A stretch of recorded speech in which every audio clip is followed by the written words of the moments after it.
विद्यार्थी मित्रांनो नमस्कार। याआधी आपण वेद व वेदांची संरचना याबद्दल माहिती प्राप्त केली आहे। वेद म्हणजे काय आणि वेदांचे प्रकार किती आणि कोणते याबद्दल आता तुमच्या संकल्पना स्पष्ट झाल्या असतील। यानंतर आपण वैदिक वाङ्मयातील काही महत्त्वाच्या संकल्पनांचा अभ्यास करणार आहोत। प्रस्तुत व्हिडिओसाठी मी काही महत्त्वाची उद्दिष्टे निश्चित केली आहेत।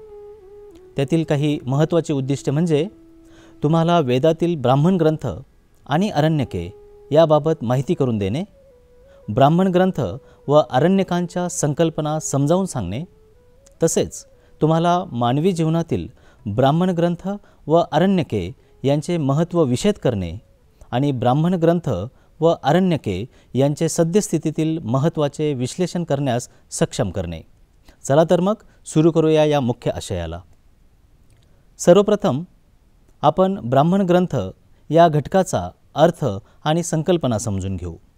वेदाचे 4 मुख्य भाग आहेत, ते म्हणजे संहिता, ब्राह्मण ग्रंथ, अरण्यक आणि उपनिषदे।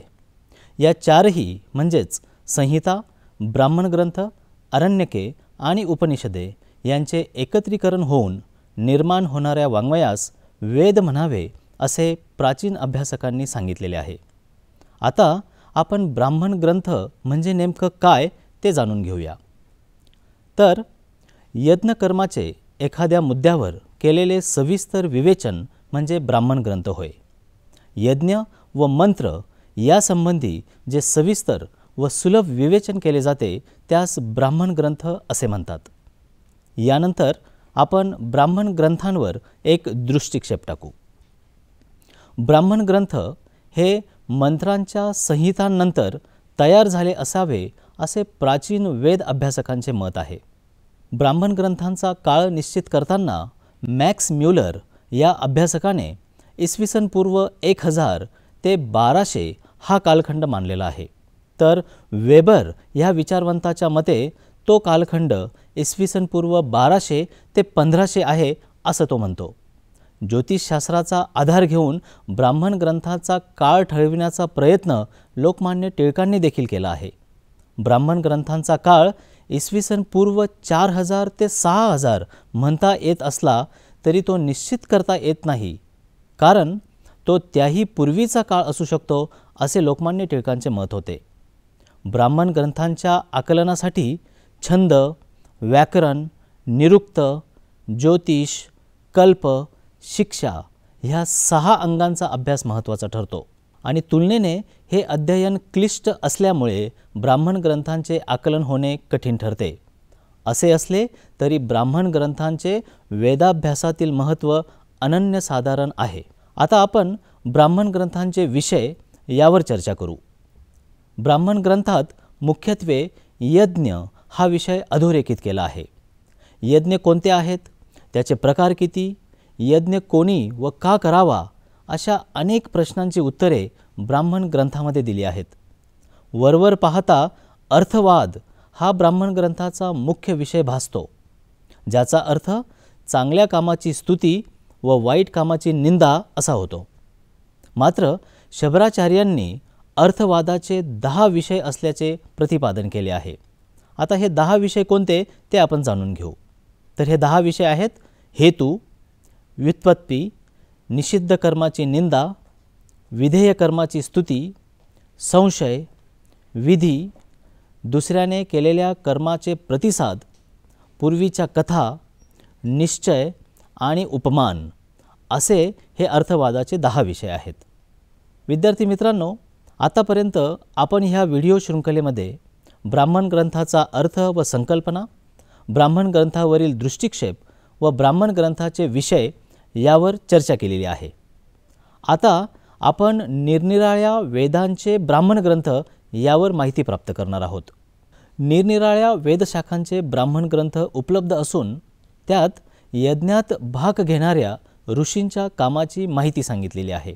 तर त्यातील काही प्रकार आता आपण बघणार आहोत। पहिला प्रकार आहे ऋग्वेदातील ब्राह्मण ग्रंथ। ऋग्वेदातील मंत्रसंबंधीचे विश्लेषण ऐतरेय व कौशितकी या ब्राह्मण ग्रंथांमध्ये सांगितलेले आहे। यामध्ये सोमयाग, गवागमन, द्वादशाह, अग्निहोत्र आणि राजसूय ह्या यज्ञांची माहिती सांगितलेली आहे. दुसरा प्रकार आहे यजुर्वेदातील ब्राह्मण ग्रंथ. हा यजुर्वेदातील मंत्रोच्चार संबंधी सविस्तर वर्णन करतो, म्हणून त्याला यजुर्वेदाचा ऋत्विक असे देखील म्हटलेले आहे. यात उपनयन, पितृमेध, प्रवर्ग्य अशा विविध यज्ञांसंबंधी असलेल्या कर्मांची माहिती दिलेली आहे. तर तिसरा प्रकार आहे सामवेदातील ब्राह्मण ग्रंथ. तांड्य हे सामवेदाचे प्रसिद्ध ब्राह्मण ग्रंथ आहे. एकूण 25 अध्यायांमधून उत्पत्ती कथा, दैवत कथा यावर सखोल मार्गदर्शन या ब्राह्मण ग्रंथामध्ये केलेले आहे. तर चौथा प्रकार आहे अथर्ववेदातील ब्राह्मण ग्रंथ. गोपथ हे अथर्ववेदाशी संबंधित ब्राह्मण ग्रंथ आहे. पूर्व गोपथ आणि उत्तर गोपथ असे याचे 2 भाग आहेत. यामध्ये संस्कार, पाकयज्ञ या कर्मांचे विवेचन केलेले आहे. विद्यार्थी मित्रांनो, वेदांमधील ब्राह्मण ग्रंथ आपल्याला यज्ञ, कर्म आणि मंत्रोच्चार यासंबंधी माहिती देतात. आज अस्तित्वात असलेल्या जाती संकल्पनेतील ब्राह्मण या जातसंवर्गाचा वेदांमधील ब्राह्मण ग्रंथाशी कोणताही प्रकारे साधर्म्य नाही हे आपण समजून घेतले पाहिजे. आता जी माहिती तुम्ही या व्हिडिओमधून प्राप्त केलेली आहे त्यावरून पुढील माझ्या एका प्रश्नाचं उत्तर देण्याचा तुम्ही प्रयत्न करा. तर प्रश्न असा आहे, अथर्ववेदातील ब्राह्मण ग्रंथ कोणता? प्रश्न पुन्हा एकदा सांगतो, अथर्ववेदातील ब्राह्मण ग्रंथ कोणता? मी विचारलेल्या प्रश्नाचं योग्य उत्तर आहे गोपथ. कारण गोपथ हे अथर्ववेदाचे एकमेव असं ब्राह्मण ग्रंथ आहे. तर ऐतरेय हे ऋग्वेदातील, अर्ध्वयू हे यजुर्वेदातील आणि तांड्य हे सामवेदातील ब्राह्मण ग्रंथ आहे. आता आपण अरण्यके याचा अर्थ आणि संकल्पना समजून घेऊ. अरण्यक म्हणजे अरण्यात ज्या वेदभागाचे पठण केले जाते तो भाग होय. संहिता, ब्राह्मण ग्रंथ आणि उपनिषदे हे वेदांगाचे 3 विभाग आहेत. त्याप्रमाणेच आरण्यक हा देखील वेदांचा एक विभाग आहे, ज्यामध्ये प्राणविद्या आणि प्रतीकोपासना यांचे वर्णन केलेले जाते. वेदाचा हा भाग वनात अभ्यासला जातो, त्यामुळे त्याला अरण्यक असं म्हणतात. विद्यार्थी मित्रांनो, आरण्यके व भारतीय प्राचीन तत्त्वज्ञान यांचा परस्पर संबंध आहे. आता ते आपण व्यवस्थितरित्या समजून घेऊ. प्राणविद्या हा अरण्यकांचा मुख्य विषय आहे. अरण्यकांमधील तत्त्वज्ञानात्मक विचारांची उपदेशात्मक व युक्तिवादात्मक अशा 2 पद्धती आहेत. अरण्यकातील तत्त्वज्ञानामध्ये विश्वसृष्टीची उत्पत्ती व रचना, जीवात्म्याचे स्वरूप, आत्मतत्व, ब्राह्मणतत्व, जीवात्म्याची गती, पुनर्जन्म व मोक्ष या घटकांवर विशेष चर्चा केल्याचे दिसते. पाप व पुण्य ह्या मानवी जीवनातील आत्मसाक्षात्काराच्या रूढ संकल्पना आहेत. पुण्य अधिक असल्यास देव, गंधर्व इत्यादी योनीत जन्म मिळतो, तर पापकर्म अधिक असल्यास पशु, कीटकादी योनीत जन्म मिळतो अशी समजूत आहे. सर्व अरण्यके हे ब्रह्मचिंतनपर आणि आत्मचिंतनपर आहेत. प्राचीन भारतीय तत्त्वज्ञानाचे मूळ हे वेदांमधील अरण्यकांमध्ये आहे हे अवगत होणे अत्यंत महत्त्वाचं आहे. आत्ताच आपण अरण्यके याबद्दल जाणून घेतलं. अरण्यकांमध्ये विशेषतः गुरूंच्या मार्गदर्शनाचा भाव असतो. प्राचीन काळात अरण्यामध्ये वास्तव्य करून ज्ञान प्राप्त केले जात असे. वेदानुसार अरण्यके वेगवेगळी आहेत. आता ही वेगवेगळी अरण्यके कोणती ते आपण व्यवस्थितरित्या समजून घेऊ. गुरूंच्या मार्गदर्शनाची पद्धत यावरून अरण्यके ही वेदानुसार वेगवेगळी आढळून येतात. तर ही अरण्यके कोणती ते आता आपण समजून घेऊ. पहिलं अरण्यक आहे ऋग्वेदीय अरण्यक. तर या ऋग्वेदीय अरण्यकामधला ऐतरेय अरण्यक आणि शांखायन अरण्यक हे 2 प्रकार आहेत. दुसरा प्रकार आहे यजुर्वेदीय अरण्यक. यामध्ये बृहद अरण्यक आणि तैत्तिरीय अरण्यक ह्या 2 प्रकारांचा समावेश होतो. तर तिसरा प्रकार आहे सामवेदीय अरण्यक आणि यामध्ये तवलकार अरण्यक या अरण्यकाचा समावेश होतो. विद्यार्थी मित्रांनो, आता जी माहिती तुम्ही माझ्या या व्हिडिओमधून प्राप्त केली त्यावरून माझ्या एका प्रश्नाचं उत्तर देण्याचा प्रयत्न करा.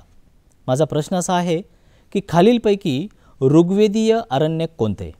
आणि तुमचे पर्याय आहेत: 1 बृहद अरण्यक, 2 ऐतरेय अरण्यक, 3 तैत्तिरीय अरण्यक आणि 4 तवलकार अरण्यक. विद्यार्थी मित्रांनो, मी विचारलेल्या प्रश्नाचं योग्य उत्तर आहे ऐतरेय अरण्यक. तर बृहद अरण्यक आणि तैत्तिरीय अरण्यक हे यजुर्वेदीय आणि तवलकार अरण्यक हे सामवेदीय अरण्यक आहेत, एवढं तुम्ही लक्षात ठेवा.